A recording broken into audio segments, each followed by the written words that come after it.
Bismillahirrahmanirrahim. Assalamualaikum warahmatullahi wabarakatuh. Innal hamdalillah nahmaduhu wa nasta'inuhu wa nastaghfiruh wa na'udzu billahi min syururi anfusina wa min sayyiati a'malina. Man yahdihillahu fala mudhillalah wa man yudlilhu fala hadiyalah. Asyhadu an la ilaha illallah wahdahu la syarikalah wa asyhadu anna Muhammadan abduhu wa rasuluhu la nabiyya wa la rasula ba'dah. Amma ba'd. Alhamdulillah, marilah kita senantiasa bersyukur kepada Allah Subhanahu wa taala yang telah memberikan kepada kita begitu banyak kebaikan, kesempatan dan juga kenikmatan, sehingga pada kesempatan di hari ini kembali Allah berikan kita nikmat lagi untuk dapat melanjutkan kegiatan belajar kita. Mudah-mudahan hari ini kita bisa lebih baik dalam mengikuti kegiatan belajar. Semoga Allah mudahkan kita untuk memahami setiap penjelasan dan ilmu yang disampaikan, dan semoga Allah selalu memberikan kepada kita banyak pahala, banyak keberkahan, banyak kebaikan dan juga tambahan ilmu yang barokah.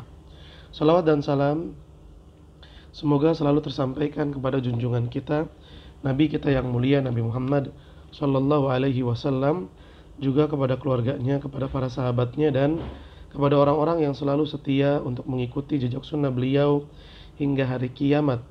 Allahumma la sahla illa ma ja'altahu sahla wa anta taj'alul hazana idza syi'ta sahla. Rabbi shrah li sadri wa yassir li amri wahlul 'uqdatam min lisani yafqahu qawli. Rabbana zidna ilman warzuqna fahman. Tayyib, ahibati fillah.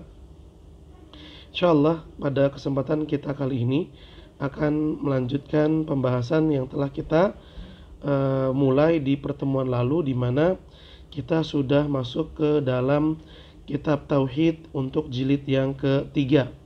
Ya, kita sudah masuk ke dalam kitab Tauhid jilid yang ketiga. Baik. Kemarin terakhir pembahasan kita bahwa dari zaman Nabi Adam sampai zamannya Nabi Nuh itu ada 10 abad. Sejak Nabi Adam sampai zamannya Nabi Nuh itu seluruh manusia dalam keadaan bertauhid kepada Allah Subhanahu wa taala. Kemudian terjadilah kesyirikan untuk pertama kalinya di zaman Nabi Nuh. Dan ini sebagaimana dijelaskan oleh seorang sahabat, yaitu Abdullah ibn Abbas radhiyallahu taala anhuma. Nah, insyaallah kita akan lanjut. Di sini penulis mengatakan,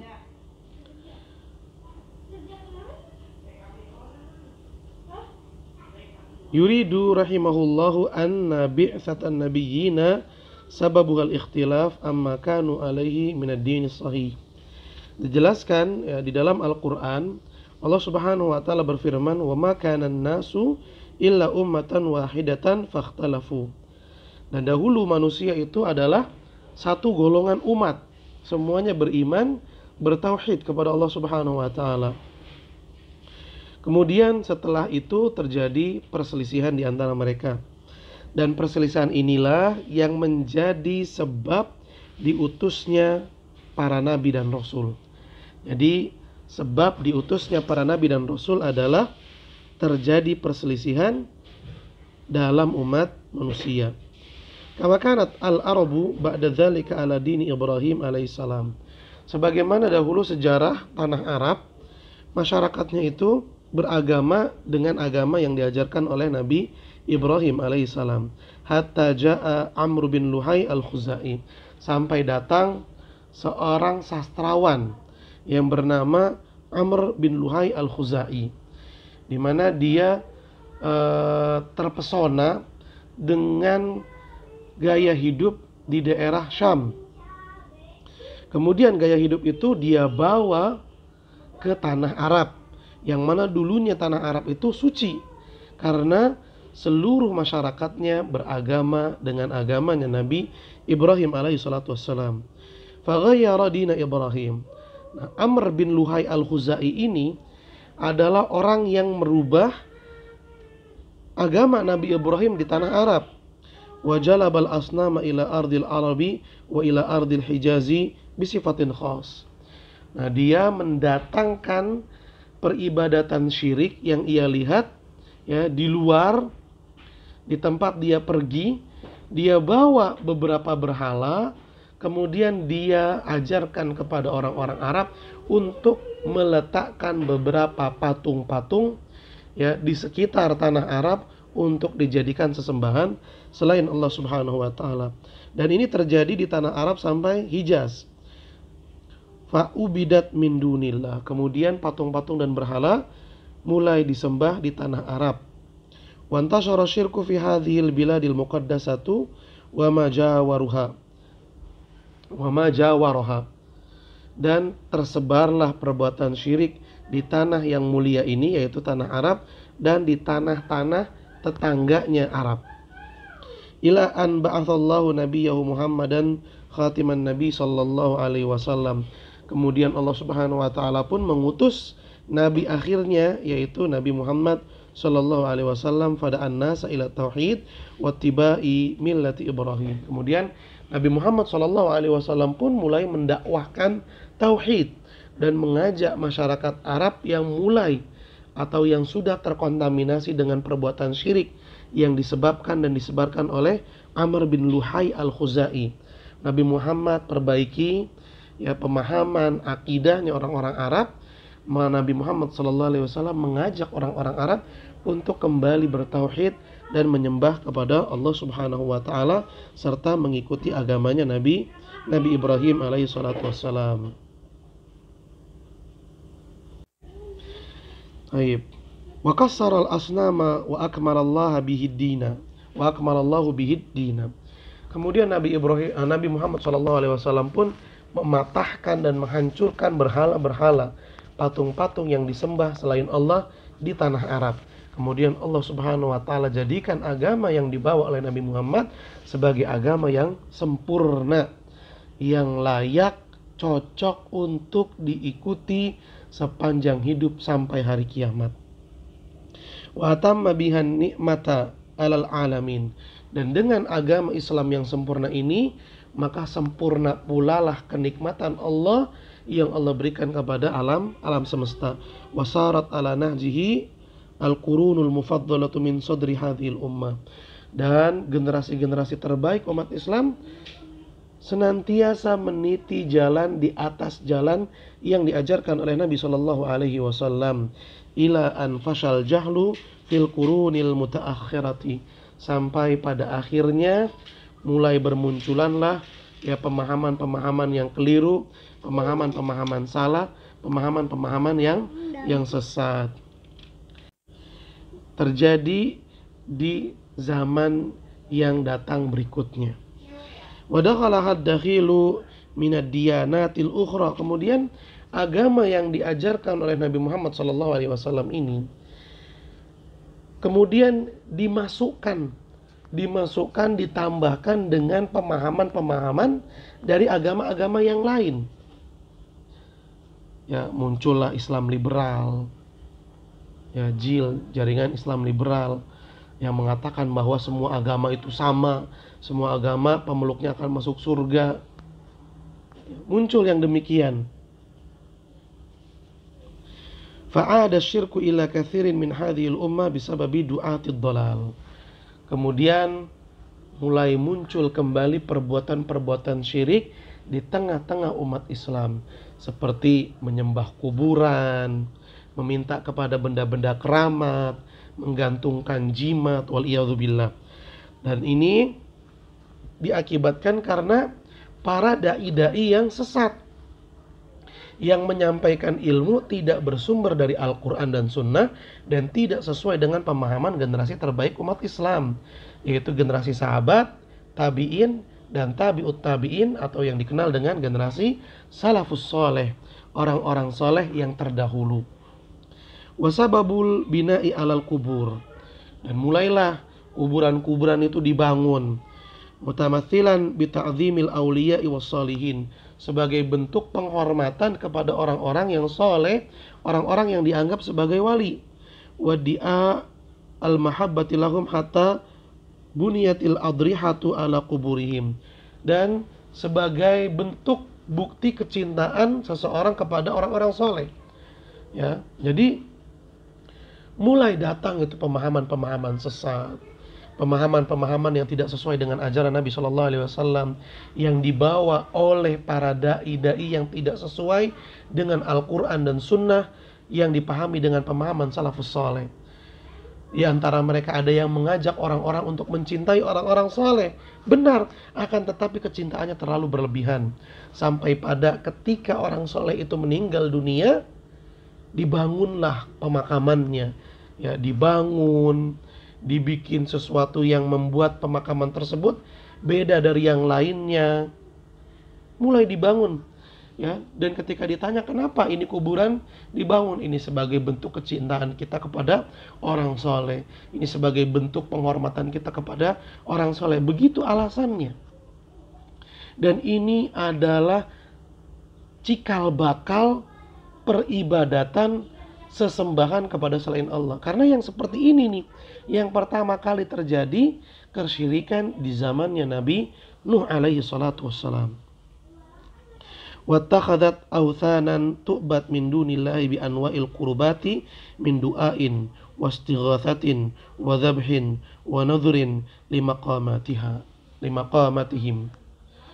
Kemudian ya, kuburan-kuburan yang dikeramatkan itu, yang dibangun itu mulai disembah ya, sebagai sesembahan selain Allah dengan peribadatan yang bermacam-macam. Ada yang menyembelih, ada yang meminta, ada yang beristighotsah, ada yang bernazar, meminta-minta kepada orang yang meninggal. Wallahi ahibati fillah, sekalipun Nabi Muhammad sallallahu alaihi wasallam tetap kita haram meminta kepada beliau. Kenapa? Karena beliau sudah meninggal dunia. Ajaran Nabi Sallallahu Alaihi Wasallam mengajarkan, mendidik kita hanya berdoa, meminta kepada Allah Subhanahu Wa Taala.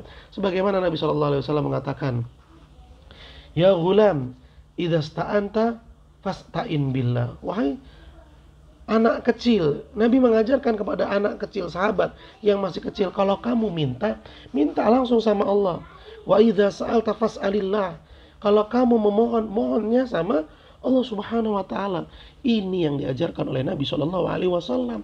Maka tidak ada satupun dalam ajaran Islam yang benar yang mengajak seseorang untuk meminta-minta kepada kuburan. Tidak akan pernah ada, sekalipun itu orang soleh, sekalipun itu adalah orang yang dianggap wali, bahkan sekalipun itu Nabi Muhammad Shallallahu alaihi wasallam, kita tetap haram untuk meminta dan berdoa kepadanya. Kita hanya diperbolehkan, kita hanya diperintahkan untuk meminta dan berdoa kepada Allah Subhanahu wa ta'ala saja. Wasummu asyirka tawassulan bis salihin wa idharan li mahabbatihim wa laysa ibadatan lahum bizamihim. Kemudian ketika dilarang orang-orang yang menyembah kuburan tersebut, hai orang-orang yang sedang beribadah ya di kuburan si fulan, hentikan, jangan, itu adalah perbuatan syirik, haram. Apa kata orang-orang yang sedang menyembah? Oh tidak, kita tidak sedang menyembah, kita hanya sedang bertawasul. Apa itu tawasul? Menjadikan kuburan ini sebagai perantara antara dirinya dengan Allah.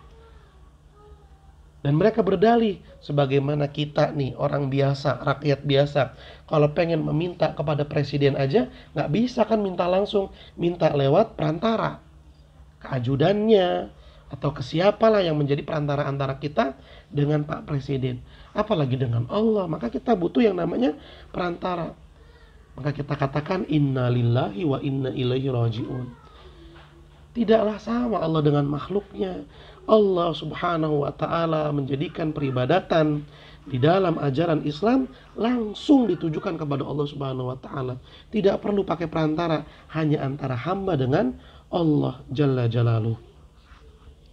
Kemudian ketika dia ditegur juga, kenapa kalian berbuat syirik? maka mereka akan mengatakan ini bukan syirik, tetapi ini adalah bentuk kecintaan kami kepada orang-orang soleh. Dan ini adalah prasangka yang salah. Tidak boleh menjadikan orang soleh yang sudah meninggal sebagai wasilah perantara antara kita dengan Allah.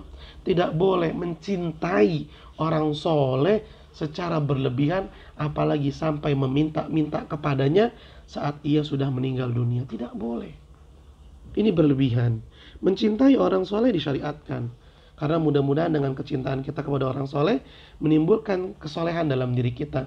Tapi kalau sampai meminta-minta kepada orang soleh yang sudah meninggal dunia, maka ini adalah kesyirikan yang diharamkan dalam ajaran Islam.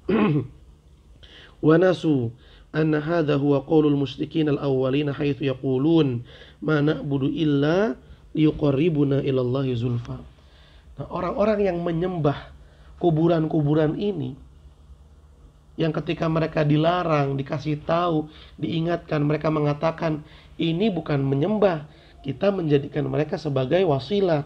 Ini bukan menyembah, ini adalah bentuk kecintaan kami kepada mereka, orang-orang soleh yang sudah meninggal. Maka ingatlah, ini adalah perkataan yang sama dengan perkataannya orang-orang musyrik di awal-awal kedatangan Islam.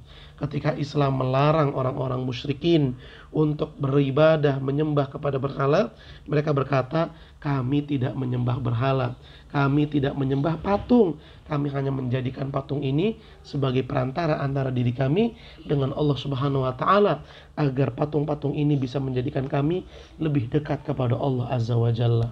Dan ini Allah Subhanahu wa Ta'ala sebutkan di dalam Al-Quran, surat Az-Zumar ayat 3, tentang perkataannya orang-orang musyrik ketika ditegur agar tidak menyembah berhala dan hanya menyembah kepada Allah Subhanahu wa Ta'ala saja. Lihat ahibati fillah. Jadi apa yang dilakukan oleh manusia di zaman sekarang ini, di antaranya adalah menyembah kuburan. Ya, kita katakan menyembah kuburan. Kenapa? Karena mereka meminta dan berdoa kepada orang yang sudah meninggal. Ingat, doa, minta itu hanya kita tunjukkan kepada Allah Subhanahu wa Ta'ala. Kalau kepada orang yang hidup, boleh saja kita minta, asalkan memang orang yang hidup tersebut mampu untuk melakukannya. Contoh, kita pengen pergi safar nih, kita akan tinggalin rumah, kita minta tolong sama security, atau kita minta tolong sama tetangga kita, ibu, bapak, mohon maaf, tolong bantu ya pak, lihat-lihat rumah saya, karena saya mau pergi safar. Boleh seperti ini. Tapi kalau meminta kepada manusia yang udah gak bisa ngapa-ngapain, terlebih manusia itu sudah meninggal dunia, maka ini bisa menjadi perbuatan syirik. Apapun alasannya, wajib ditinggalkan. Dan ini sama seperti orang-orang musyrik di tanah Arab zaman dulu. Perkataannya sama persis. Ya, berdalih dan beralasan dengan alasan yang sama. Dan kedua-duanya alasan yang dibantah oleh Islam. Wa ma'a hadza asyirku alladhi waqa'a fil bashariyati qadiman wa haditsan fal aktsariyatu minhum yu'minuna bi tauhidir rububiyah. Namun orang-orang musyrik di zaman dulu dan orang-orang musyrik di zaman sekarang, walaupun mereka menyembah kepada selain Allah, tetapi pada dasarnya mereka memiliki tauhid rububiyah. Orang musyrik zaman dulu dengan orang musyrik zaman sekarang, kalau ditanya siapa yang menciptakan kalian, siapa yang menciptakan langit dan bumi, siapa yang memberikan kalian rezeki, pasti mereka akan berkata Allah Subhanahu wa Ta'ala. Enggak orang musyrik zaman dulu, enggak orang musyrik zaman sekarang, jawabannya pasti sama. Kenapa? Karena mereka memiliki pemahaman tauhid rububiyah. Wa inna ma yusyrikuna fil ibadah. Akan tetapi dalam urusan ibadah mereka salah. Mereka menyembah kepada selain Allah Subhanahu wa Ta'ala. Dalam keyakinan mereka benar. Yang menciptakan, yang memberi rizki, yang mengatur, yang memerintah, yang memiliki, yang merajai, itu semua adalah Allah Subhanahu wa Ta'ala. Tapi ketika dalam urusan perbuatan ibadah, mereka salah. Mereka menyembah kepada selain Allah Subhanahu wa Ta'ala. Kama qala ta'ala, wa ma yu'minu aktsaruhum billahi illa wa hum musyrikun. Kata Allah Subhanahu wa Ta'ala, kebanyakan orang-orang musyrik itu meyakini Allah Subhanahu wa Ta'ala, beriman kepada Allah Subhanahu wa taala, akan tetapi mereka berbuat syirik dalam peribadatan. Ya, secara singkatnya adalah kebanyakan orang-orang musyrik yang beribadahnya itu menyembah kepada selain Allah, pada dasarnya mereka beriman, percaya kepada Allah Subhanahu wa taala. Mereka beriman, mengakui Allah sebagai penciptanya, pemberi rizki, tapi dalam beribadah mereka keliru.